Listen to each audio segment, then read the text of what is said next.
Yeah, this ain't about gossip. This ain't about noise.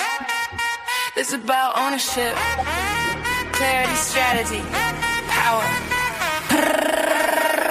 Mind your business. Hello, everybody. Hey, y'all. We're in the second episode of After the Tax Season. The first episode, we talked about removing stressors and getting your information together and remembering where you put it. That is something everybody needs to do. I'm your host, Cookie Cade, and I am here to help you. We're going to talk today about the same thing after the tax season. We're going to start this off with the downloads. You got to prep yourself for every meeting. Let's talk about what you do when you sit down in front of your tax professional. Because one of the biggest time wasters, and it is huge, and time is money. And you sit down at a meeting and you are totally unprepared.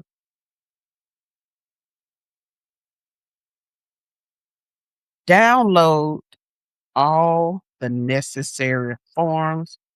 Don't go to the meeting and say, "Oh, I forgot to download that. Can you see it on my phone?" Your preparer needs everything that you should have brought them. Don't wait. Don't wait. You need to chase everything down before you even get there. Be the client that walks in with everything organized. And I know sometimes life happens and you can't do that. But you need to make sure that you have as much information. You need everything.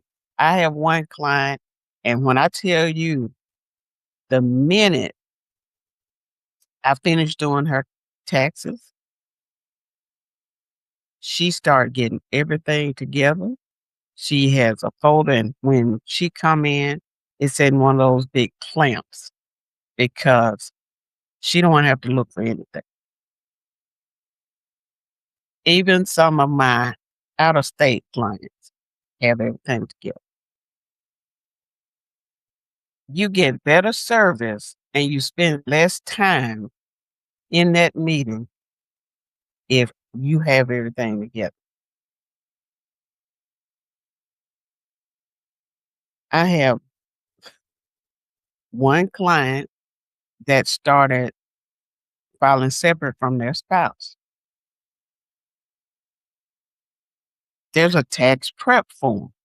The form specifically asks, how will you file? If you will file together, separate, you need the spouse's social, birthday, and other information. They didn't have it. They don't remember reading. But you went down 4 lines from that and started filling in. At the end, it say, go back and check to make sure all of the information needed is filled in. They didn't go back and check. Your preparer spends half the appointment trying to figure out what it is you brought and what you did. Don't do that. So, again, what you need is all of your W-2s, your 1099s, whatever kind you got, just bring them. Your 1099 NEC, that's for any independent contractor that didn't have taxes taken out. Just bring those. You have those. Your 1099 interest, that's your bank interest. Your 1099 DIV, that's your dividends. if you have a retirement, whatever it is you have, anything, if you have investments, that's your 1099B. Anything that you have that had tax written on the envelope, when they send it to you, it has important tax documents. Your 1099R is for retirement. If the money came to you, it did not come through your employer, more chances than none, you receive a 1099. If you are at the age that you receive Social Security, you also need that Social Security statement. They send it in December. If you don't receive it in December, go by your Social Security office and get a copy. They will print you out a copy. They will not send it to you to download. They will print you out a copy or mail a copy. Now, if you receive unemployment compensation, you'll receive that statement from the state. If you own a business, you need your profit and loss statement, your expense records, and your estimated tax payments that you made for the quarter. If you only made 2 payments in the last quarter, that's what you need to give your preparer. More times than not, you made all 4 payments. The payments are due April 15, June 15, September 15, January of the next year 15. You need your mortgage interest statement, which is Form 1098. You need your property tax statement. Sometimes, not all the time, it's on your mortgage interest statement. Like I said in the other episode, if you have 2 mortgages, a HELOC or just a second mortgage, some people get a 80/20 loan, you get 2 mortgage interest statements. You need to give your preparer both of those statements. Any charitable donation receipts. Charitable means church, Goodwill, Hannah Home, whoever it is. You need those receipts. You need receipts for everything. And let me tell you, if you have a child that's in daycare, you need that daycare's EIN. All you got to say is, I need your EIN, get the address. They are supposed to provide you with that information. Any school, whatever it is, if you have student loan interest, you need to provide that.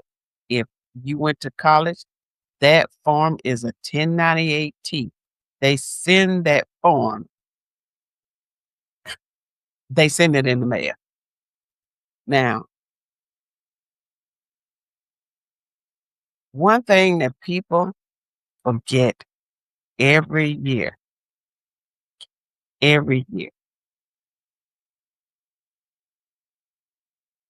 I prepared your taxes, I really don't need a copy of your last year's return.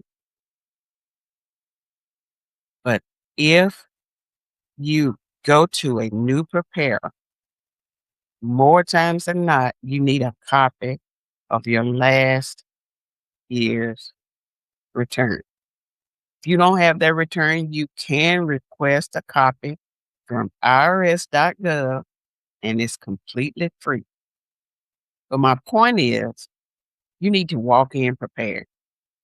Every single thing you do saves time and it helps your preparer be accurate. You just don't understand. If your preparer is not feel like they're rushed, anything can go wrong. Anything can go wrong. But listen, we're gonna take this commercial break. Now, this episode is brought to you by Transactions Innovations Management. And we talk a lot on this show about building a life and a business of your own on your own terms. But Transactions Innovations Management is exactly that kind of partner. They bring innovative solutions to the way you manage and move through your financial and business world. They help you create systems that actually work for you. So you're not just pulling out your hair, putting out fires, or starting from scratch. If you're ready to get serious about how you manage your business and your life, reach out to Transactions Innovations Management. The links will be in the comments, and you can find out what they can do for you. All right, we're back. Now, in this segment, we're going to talk about mileage and auto. This is a deduction I tell you most people leave on the table. They either don't know their mileage or they'll say, put something in. Well, you can't just put something in. You have to have the actual number. We're going to spend a little time on this because this is one of the most commonly missed deductions for business owners and self-employed women. And it's valuable and it's available to you. You gather all of your mileage and auto information before you come to the meeting. Don't come in there with a box of receipts and ledgers and scratch pieces of paper, all of that. Don't do that. You need your total miles driven for the year. You get that from that little thing that's called odometer reading on January 1st. We get that. Then on December 31st, you read it again. Write those numbers down, both of them, every single year. I'm in your phone. There's a note section in your phone. Put it in your notes and label it as tax information. Label it as something, but put them in your phone right now as a reminder to do this New Year's Day. That can be one of your New Year's resolutions. But you need your business miles specifically. Every trip you took, anything for business purposes. If you drove to a client meeting or went to pick up supplies, attended a conference, you drive to the work site, it does not matter. Those miles are deductible. Now, what's not deductible is your regular commute miles from home to your office. Anything personal is not deductible. Everything else is business related that counts. In 2024, the standard mileage rate was 67 cents per mile. That means if you drove 10,000 miles for business last year, you got a $6,700 deduction. Now, do you see why I'm making this a big deal? This is real money that you're leaving on the table every time you fail to calculate your miles. You need to know that you have two options for your vehicle deduction. That's the standard deduction, standard mileage rate, which is the cents per mile calculation, just like I just told you. Or you can use the actual expenses, which means you track everything: gas, insurance, repairs, or registration, loan interest, and deduct the percentage that represent that business use. Now, talk to your preparer about which method makes more sense for you. I don't know, but you have to talk to your preparer about whichever makes more sense for you. But either way, you need records. It doesn't matter which one you choose, you still need records. The best way to track your mile is with an app. There is Mile IQ. That's the one that a lot of people use that I prepare for. And what's the other one? Everlance, I think is another one. It tracks both the miles and expenses. But if you prefer the old school method, just keep a small notebook. My son does that. He keeps a notebook and he just write things down every time. It doesn't matter where it is. And then after he fill up that page, he takes a picture of it because notebooks can get lost. And we came up with that because at the time he didn't have an app. He would take a picture of it. So if he lose a notebook or the sheet get torn out, he'll still have the information and he don't have to worry about looking for it. There's all type of ways you can get organized and keep up with whatever you're trying to do. The notebook is IRS accepted documentation. So if they ask any question, see, he has a picture of whatever it is. Because by the time they ask you for a record, you're not gonna know where that notebook or anything else is. So you gotta be creative and come up with a way to keep up with whatever it is you're doing. If you drive for business and you're not tracking it, you need to start today. Start right now. I mean today. Look at your odometer and start today. You can't go back and reconstruct what you did. Most people, g- I don't even know what I did 2 weeks ago. So how can I go back from January and try to figure out what I did? If you don't record it, you don't have a record of it. Now, let's talk about these extensions.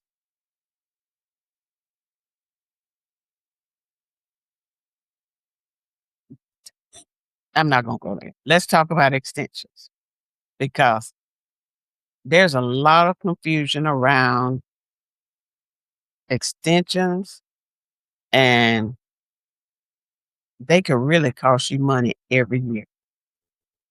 If you know you're not going to have your papers together by April 15th, file that extension. You will be surprised at the people come in after April 15th and say, I want to file an extension. You just wait till the last minute. I have someone that, and this is, I don't know if it's just getting progressively worse or what, but it's always after the 15th and they decide they want to get their paperwork together. But then I need to file an extension. File an extension for what? Get your stuff together. But if you have to file an extension, don't be embarrassed. File it. File it. There's no penalty for it. And it don't raise a red flag. It just let IRS know that you're not organized. But it's completely normal and legal. A lot of people get scared when they have to file an extension, but you don't have to. But here's what I need you to understand, and you need to understand this clearly. An extension gives you more time to file your return, but it does not give you more time to pay what you owe. So if you already know you're gonna owe by the time you file, you've already incurred interest and penalties for not paying by the 15th. That's the part people don't understand. It's okay to file an extension. These are two different things. IRS expects you to pay whatever you owe by April 15th. If not, you will be penalized.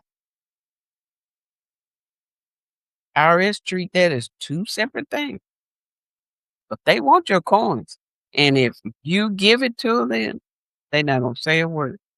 If you owe those taxes and file an extension, but you don't pay by April 15th, you're gonna pay interest and penalties on that unpaid amount. Now that penalty is 5% per month. If you owe them, I suggest you pay them because that's not a whole lot, but it adds up. And the longer you wait to pay or you just pay it off, the more you're gonna end up paying. I had somebody that owed $300, 300 little dollars, and they couldn't figure out why they were paying interest and penalty. And they had the money. They just didn't feel like they needed to pay it because you know who don't pay their taxes. So they didn't feel like they needed to pay. But guess what? You know who don't get penalized. They find a way around it because they can. A lot of people get away with it, but I suggest you pay what you owe. If you need to file that extension, you got to estimate what you might owe, make a payment toward that amount by April 15th, and then file your complete return by October 15th. That's October 15th. October 15th.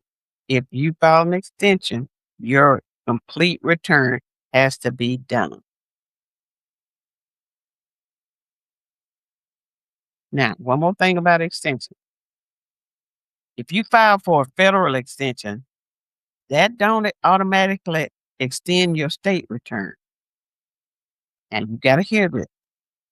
The state rule vary. You got to check with your preparer or your state because some states require you to file a separate extension. Some states have different deadlines. You got to figure that out. Whatever state you're from, you got to figure that out. Now, another thing, if you have missed years, Lord, nobody tell you about the conversion, but everybody need to hear this.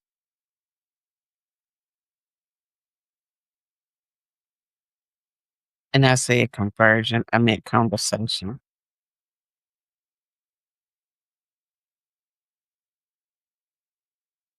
You don't need to feel bad. I have another person that's 7 years behind because life was lifing and life kept lifing so much, and they're 7 years behind. We can fix that.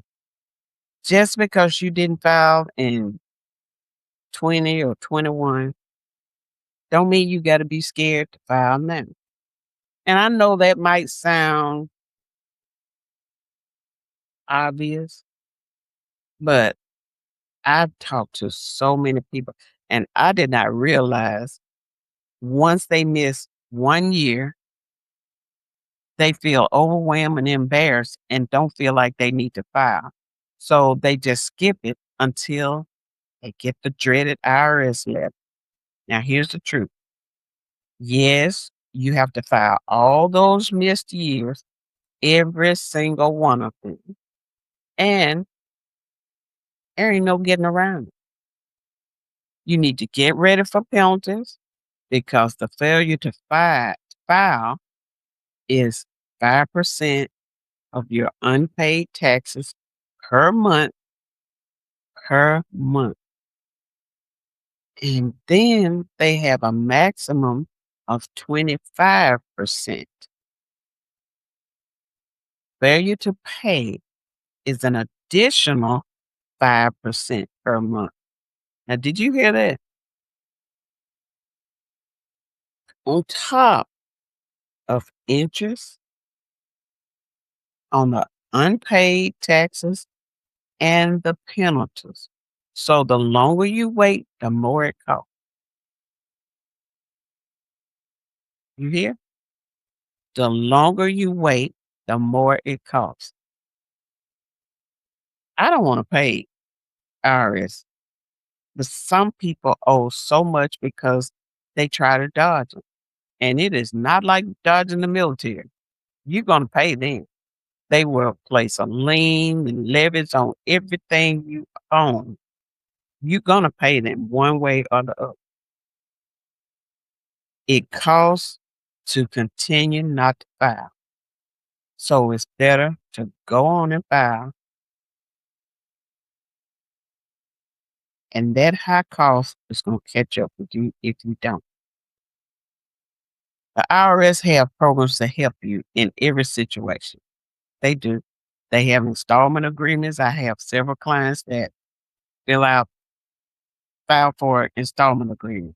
They even have a fresh start program for people who owe a large amount of back taxes. They have a hardship provision. Now, what they don't have is patience for people who know they have a problem and don't do anything about it. So if you miss some years and just if you miss some years, this is what I want you to do. Start with the most recent year and work yourself back. Request IRS transcripts. That's form 4506T. That's the form if you ever purchase a home or whatever. That's what they request for from IRS. And you can do this free online. We can help you do it. This will let you see exactly what IRS has on you for the record. Gather whatever documents you have, bank statement, old W-2s. A lot of people just throw theirs away. That's why I staple everything to your return so you'll have everything you need for that year. And remember, you need to keep your paperwork for at least 7 years. Sometimes you can request original documents from the original person that issued it, but a lot of times they don't keep up with that stuff, and they'll tell you because nobody want to dig back up because you were lazy or not really lazy. You didn't have time to file, or you decided you just gonna skip a year. And don't be embarrassed. I mean it. You don't have to be embarrassed. Tax professionals help people catch up. And I mean, you would be surprised at how many people have to play catch up. You're not the first person to walk in and have a big gap, and you probably won't be the last. File the returns that you have to file, even if you can't pay the full amount. File the return. You need to file. Filing stops the failure to pay penalty, and it stops as soon as they receive their return. Now, that alone can save you a lot of money.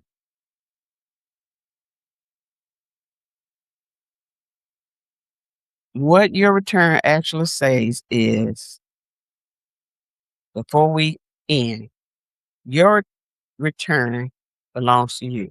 Your name is on it, your social, your signature. This means that you are legally agreeing to everything on that document, and everything on there is true and accurate to your knowledge. So you need to read it. I have documents that my clients will say, "What am I signing?" You need to read it. You need to understand what you're signing. And if there's anything you think you don't understand or you can't find, you need to ask your preparer to explain it before you sign anything. Now, I know some people just don't want to ask questions because, they're talking to a tax professional. It doesn't matter. It doesn't matter who it is. It's your life, your business. Ask the question. You know, some people think they'll seem ignorant, but then you have those people that think, they read something and they know everything because they read something. My mama used to always say, you can't believe everything you read and hear. Some things you got to find out for yourself. Sometimes you have to do that. But a lot of times people just want to be difficult because they feel like they have a wealth of information and they are knowledgeable about what they're doing. And they are not. But let me tell you something. If you ask questions about your own tax return, that's not being difficult. It's about being responsible. And any tax professional worth working with will take the time and walk you through your return. Now, if they're busy, don't get upset. I need to know now.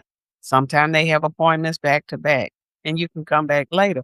Or you just say, is there another time I can come in and we can discuss this? It doesn't matter. But if you want to know, you want to know. Review your filing status. If anything look unfamiliar, the information that you put in, just because you don't see it, everything is laid out. But you need to understand your return is how you become somebody that's in control of their financial life instead of just hoping it all works. Let me give you a after tax season action plan. This week, sit down. Season just in. Sit down, write out everything that caused you stress. You don't have to do it all in a short period of time. This is just your starting list of problems to solve. But sometime this month, then you set up your organization system. One folder, one location, one place to put everything, one drawer, one box, wherever it is. Start now every day going forward. Track your miles, every business trip, every destination, your purpose, the miles, anything. By June, have a conversation with your tax preparer, whether will your withholding needs to be adjusted or whatever it is. If you got a big refund, that means you gave the government an interest-free loan all year. Some people love refunds, but you just giving them money. If you owe a lot of money, that means you need to be paying more throughout the year. Either way, a mid-year check-in with your preparer is worth every minute. Now, by December, you need to start getting stuff together. Do your year-end review. Most W-2s, 1099s, most everything has to be in by January 31st. Of course, everybody doesn't do that. But you should have a lot of what you need. But by December, do your year-end review. Have you maximized your retirement distribution contributions? Have you made all your charitable gifts? Make sure do this in December. Don't wait, because if you wait to January, it's got to go on the next year. Is there any equipment or business expenses that you've been meaning to buy, or something that can benefit from your return? December is the time to make all those decisions, not April, not March, not April, not January. In January, you'll start getting everything in 1099s, W-2s, 1098, everything should start coming in January because most people that are organized send out their documents on time. Every single year, before you meet with your tax professional, have everything ready, every document, every record, every question. Walk in like somebody who is in control of your financial life because this is exactly who you are. Tax season don't have to be something you dream. It don't have to be something that just rush up on you and ambush you every year. It don't have to be something that leave you overwhelmed, unprepared, or stressed out. The difference between a calm tax season and a chaotic one is almost entirely up to you. And it's not complicated. It is consistent. It's the small things you do month after month. Logging your miles, saving your receipts, opening the mail, asking questions, building the system, everything you do. So take what you learned today, do something with it. Don't just nod along and then go back to doing the same stuff. Pick one thing from this episode and do it today. Just one. Start with the mileage log. Create the folder. Call you prepared. Whatever that one thing is, do it today. Because the crumbs you pick up right now are the ones you save next April. But if you don't pick up the crumbs, you'll have a mess. And that's my cookie crumble for the day. I'm Cookie Cade, your host, and I want you to know, and I want to know how your cookie crumbles. Thank you for spending time with me and listening on Gurll Mind Your Business. If this episode helped you, share it with somebody, subscribe. Whoever in your life is still recovering from tax season, they need a plan. Help them out. Share it with them.